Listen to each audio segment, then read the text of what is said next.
Your ability to focus will determine the quality of your life for the rest of your life. Now, why is that?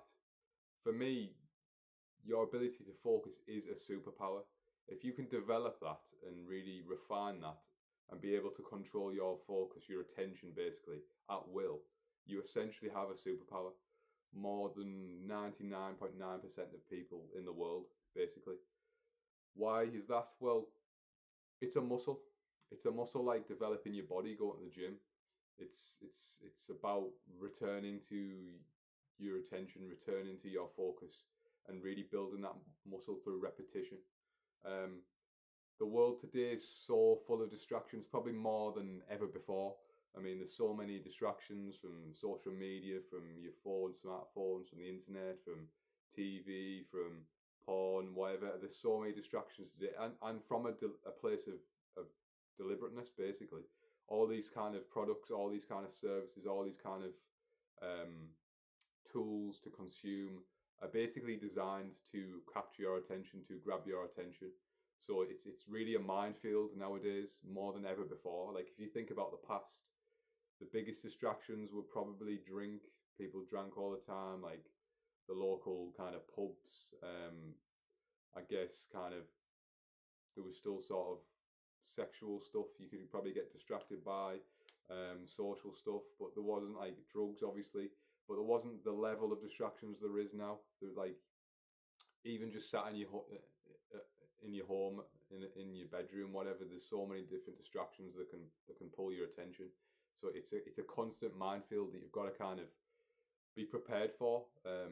Kind of develop yourself, make yourself strong enough to overcome those distractions. And for me, focus is the key element, is the key tool in your arsenal to really create the quality of the life that you dream of, become the person that you dream of. And how do you do that? I guess I mean, there's plenty of ways you can develop focus, but I will talk about that in a minute. But kind of like a personal story, I struggled with focus. I still kind of do struggle with focus a lot of the times, but I've struggled with that a lot throughout my adult life and even teenager. Um, just really being addicted to my smartphone, any sort of social media.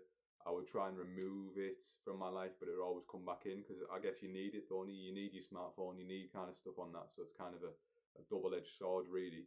But yeah, throughout my whole adulthood, I've always struggled with focus. I thought I had some sort of focus issue, maybe like an ADHD issue or some sort of disorder that led me to not be able to focus. But I would be able to focus on certain tasks in certain environments that would maybe encourage me to focus and there was less distractions.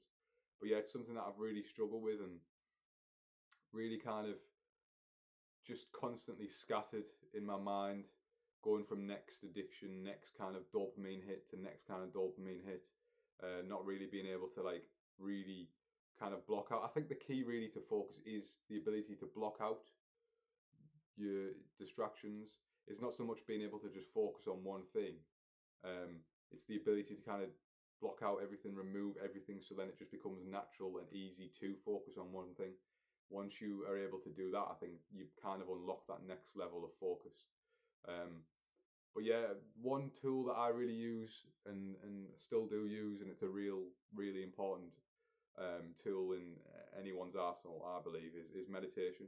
I've meditated for a long time, but I didn't really use it to the full sort of efficient way you could use it. I wasn't using it wisely.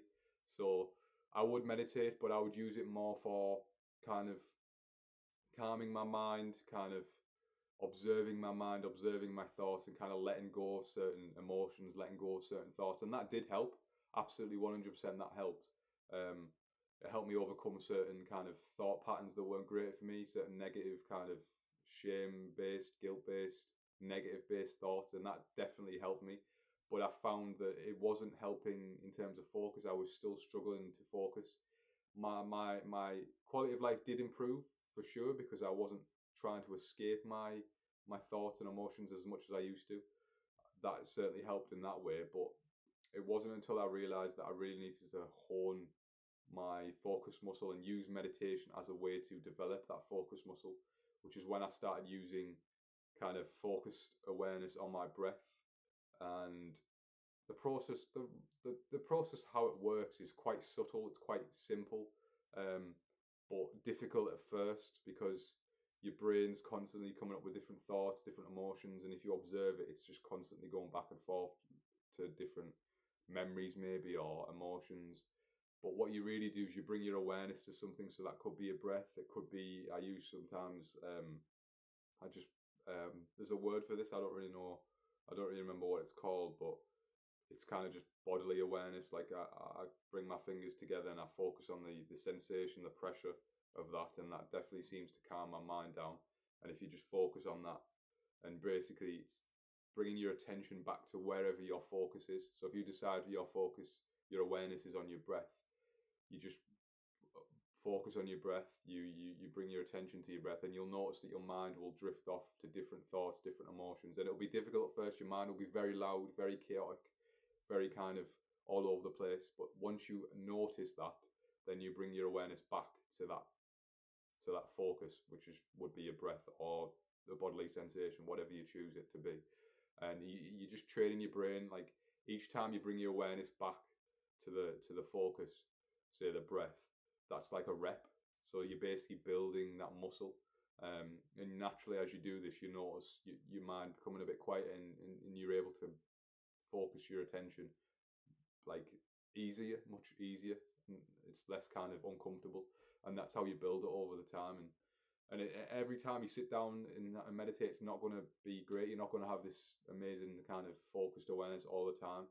Like when you go to the gym, you're not going to have the best gym session every time you go, but if it's just consistency and repetition, like with anything, and you do start to realize you actually end up having these kind of euphoric experiences as well, where it's just pure single-minded focus, and that seeps into other areas of your life, and you really notice the benefits. So yeah, if you really want to develop your focus muscle, and I suggest it's one of those kind of meta habits that improves every area of your life and ultimately develops your focus muscle, which for me is like a superpower, because without it, how do you ever sit down and actually work and move towards your goals? Because there's so many distractions, there's so many free dopamine hits that make you feel better, that naturally your brain wants to engage with. But without that kind of ability to block that out and say no to it, which comes from your muscle, the focus muscle in your mind, that's the only way I see. And I feel like we have to have stronger focus muscles than ever before. So yeah, try meditation out, guys. Just see how it goes. It won't be easy at first, but just give it a shot, and I know that it will forever change and give you a habit for life. Certainly a habit for life for me. So yeah, thanks guys for watching, and like and subscribe, and hopefully I'll see you in the next video.